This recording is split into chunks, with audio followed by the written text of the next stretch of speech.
Given a time turner, I would tell my 21-year-old self that personal happiness lies in knowing that life is not a checklist of acquisition or achievement.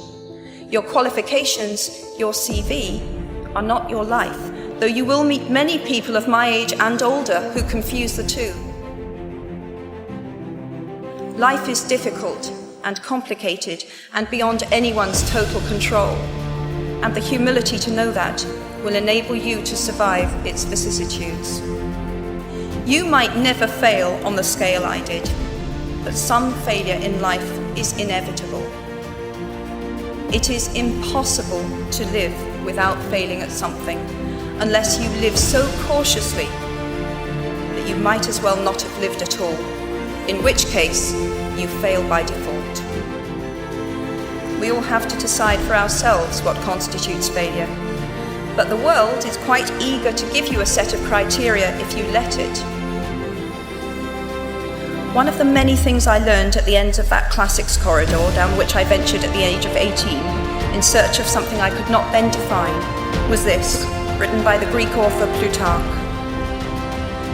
What we achieve inwardly will change outer reality. That is an astonishing statement, and yet proven 1,000 times every day of our lives. It expresses in part our inescapable connection with the outside world, the fact that we touch other people's lives simply by existing. But how much more are you likely to touch other people's lives? Your intelligence, your capacity for hard work, the education you have earned and received, give you unique status and unique responsibilities.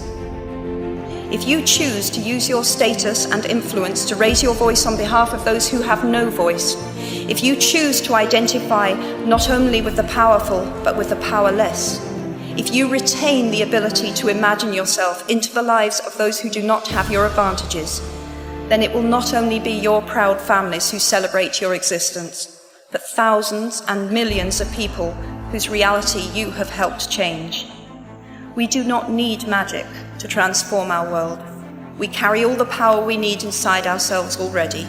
We have the power to imagine better.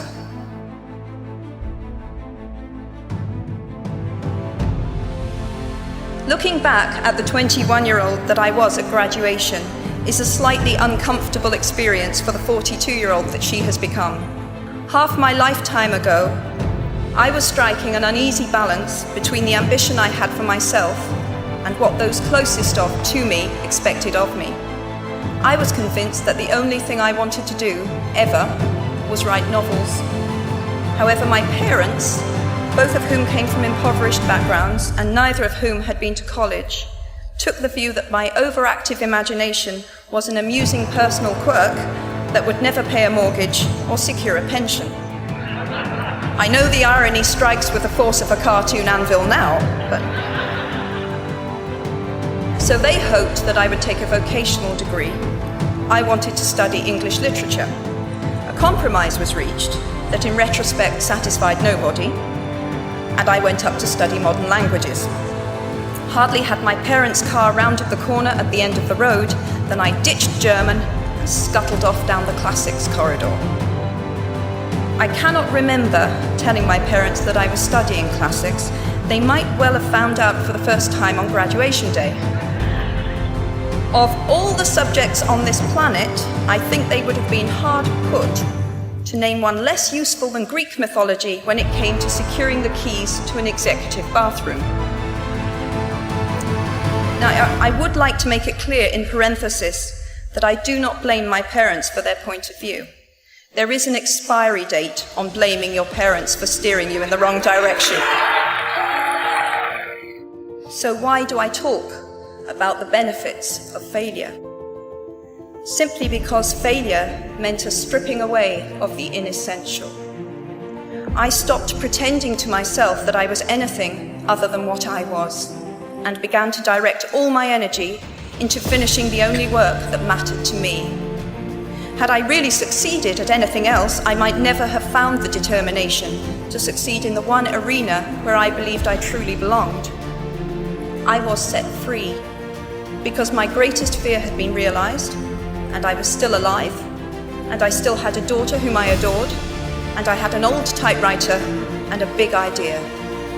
And so rock bottom became the solid foundation on which I rebuilt my life. Failure gave me an inner security that I had never attained by passing examinations. Failure taught me things about myself that I could have learned no other way. I discovered that I had a strong will and more discipline than I had suspected. I also found out that I had friends whose value was truly above the price of rubies. The knowledge that you have emerged wiser and stronger from setbacks means that you are, ever after, secure in your ability to survive. You will never truly know yourself or the strength of your relationships until both have been tested by adversity. Such knowledge is a true gift for all that it is painfully won, and it has been worth more than any qualification I ever earned. I have one last hope for you, which is something that I already had at 21. The friends with whom I sat on graduation day have been my friends for life. They are my children's godparents, the people to whom I've been able to turn in times of real trouble.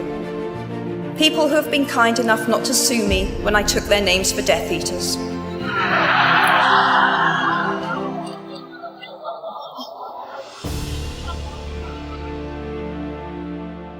At our graduation, we were bound by enormous affection, by our shared experience of a time that could never come again, and of course, by the knowledge that we held certain photographic evidence that would be exceptionally valuable if any of us ran for Prime Minister.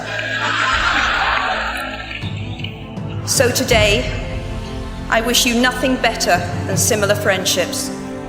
And tomorrow, I hope that even if you remember not a single word of mine, you remember those of Seneca, another of those old Romans I met when I fled down the classics corridor in retreat from career ladders in search of ancient wisdom.